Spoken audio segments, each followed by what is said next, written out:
รบรอบ3 ปีเด็กคนนี้ผ่านอะไรมาบ้างมานะชัยเพชรบ้านแพงสวัสดีครับผม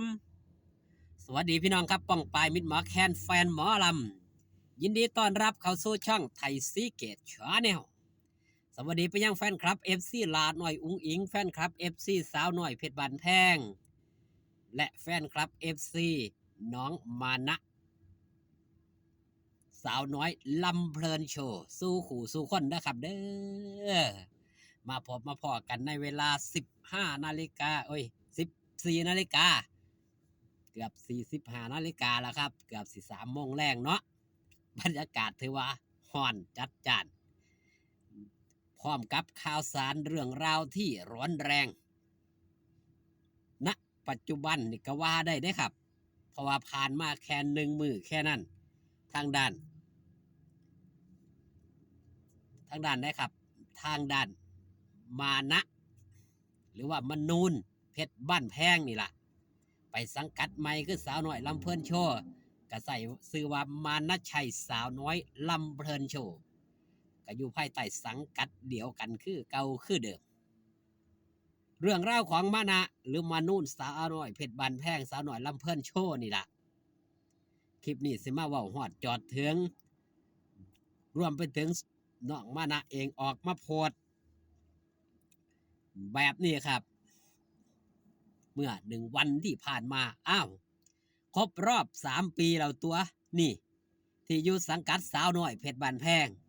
วันแจ้งเกิดที่ทำให้พ่อแม่FC รู้จักลูกชายขอบคุณพ่อโจผู้ให้โอกาสลูกชายให้มีวันนี้ไม่เคยลืมขอบคุณผู้หลักผู้ใหญ่ผู้บริหารทุกท่านที่คอยบอกคอยสอนเด็กคนนี้เสมอมาขอบคุณพ่อแม่ FC ที่คอยซัพพอร์ตให้กำลังใจลูกชายอยู่เสมอเด็กคนนี้ไม่เคยลืมจุดเริ่มต้นจะพัฒนาตัวเองให้เก่งยิ่งขึ้นไปนี่คือการโพสต์ของน้องมานะหรือมนูน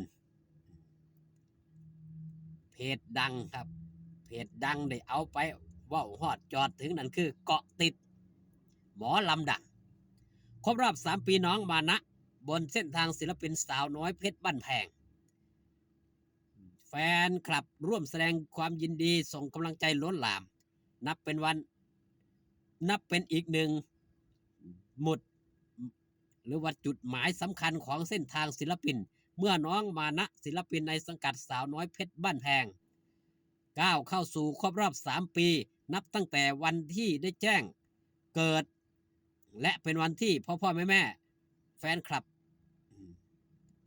จนกลายเป็นส่วนหนึ่งในศิลปินที่หลายคนเอ็นดูและติดตามผลงานอย่างต่อเนื่อง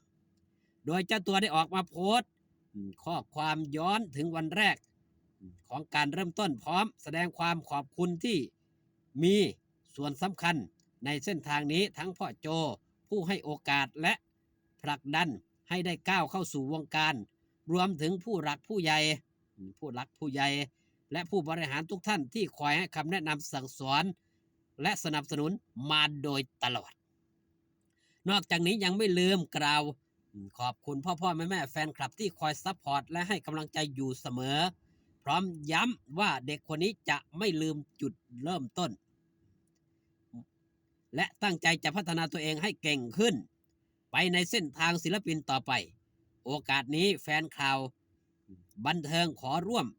แสดงความยินดีกับน้องมานะในโอกาสครบรอบ3 ปีบนเส้นทางศิลปินและขอส่งกำลังใจให้ก้าวเดินต่อไปอย่างมั่นคงมีผลงานดีๆให้แฟนคลับได้ติดตามอีกมากมายในอนาคตนี่คือเพจสื่อดังอย่างเกาะติดหมอลำดังพร้อมกับโพสต์แบบนี้ครับนี่รูปภาพเนาะครับเนาะอาจสิสะท้อนแสงในจักหน่อยว่าเก่าถึงเท่าคว่ำไปฮอดน้องมานะเนาะตั้งแต่มือแรกมือใดครับมือแรกที่พวกบอสโจลาหน่อยอุ้งอิงเสียนนไปฮับไป ไปฮอดบ้านฮอดซองไปสอบถามรายละเอียดในการขึ้นเวทีมือแรกก็เจอดีครับเจอดีในที่นี้หมายถึงเรื่องดราม่าณช่วงนั้นพี่น้องมิตรหมอแคนแฟนหมอลำกับผู้ใดได้ติดตามมาตั้งแต่เริ่มต้นก็คงสหูดีมนูนหรือว่ามานะขึ้นเวทีครั้งแรกร้องเพลงเกี่ยวกับลาน้อยอุ้งอิงแฟนคลับ FC ลาน้อยอุ้งอิงหลายผู้หลายคนณตอนนั้นยังแบ่งแยกบ่ได้เลยครับเพราะเขามาเป็นแฟนคลับ FC ใหม่ต่างกับหวงบัดนี้หวงบ่อยากให้ลูกสาวมีคู่จิ้นทักมาหาบอสโจมันบ่ได้คือหวงลูกสาวว่าสั่นสอบ่อยากให้ลูกสาวมีคู่มันเป็นภาพบ่ดีภาพบ่งามมานะขึ้นมือแรกก็เจอดราม่าเลยบ่อยากมาให้มาใกล้ลูกสาวว่าสั่นเถาะจนเป็นเรื่องยังครับเรื่องที่ต้องเว้าฮอดจอดถึงกันบอสโจก็ได้เอามาเว้าฮอดจอดถึงได้เอามาแก้ไขแก้ข่าวแก้ปัญหาให้ในส่วนเรานั่นในช่วงแรกๆเธอคำสบประมาทมากมายจนได้ออกซิงเกิลถ้าจำบ่ผิดก็เก็บคำพอห่อใส่กระเป๋าที่ออกซิงเกิลเป็นซิงเกิลเดียวครั้งแรกภายใต้สังกัดลำเพลินอินดี้เรคคอร์ดก็ประสบผลสำเร็จพอสมควรดังที่บอสโจว่าไว้ครับศิลปินสู่ขู่สู่คนที่มาสังกัดภายใต้สาวหน่อยเพชรบันแพงนี่ความเด่นความดังความปังจุดขายมันบ่คือกันในแต่ละคนผู้บางคนก็ดังทางด้านผลงานเพลงผู้บางคนก็ดังอยู่ในบนเวทีอย่างน้องมานะก็ถือว่าดังบนเวทีครับใส่ความสามารถในการแสดงให้กับมิตรหมอแคนแฟนหมอลำได้เบิงตั้งแต่บัดนั้นจนถึงบัดนี้เฮาสิเห็นพัฒนาการของบักลาน้อยมานะมนูนนี่ละดีขึ้นเรื่อยๆ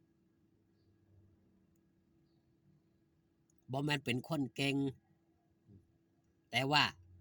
เป็นคนที่ชอบที่จะเรียนรู้คำเว้าคำจาก็หู้จักอ่อนน้อมถ่อมตนหู้จักจุดเริ่มต้นหู้จักวางเนื้อวางตัวนี่แหละครับการที่คนสีดังมันบ่ยากอยู่กับการวางตนอยู่กับการวางตัวแค่นั้นเอาสำหรับคลิปนี้ยินดีไปกับน้องมานะเพชรบ้านแพงหรือว่าสาวน้อยลำเพลินโชว์เอาไว้แต่เพียงซ้ำนี้พอกันคลิปหน้าสบายดีครับผม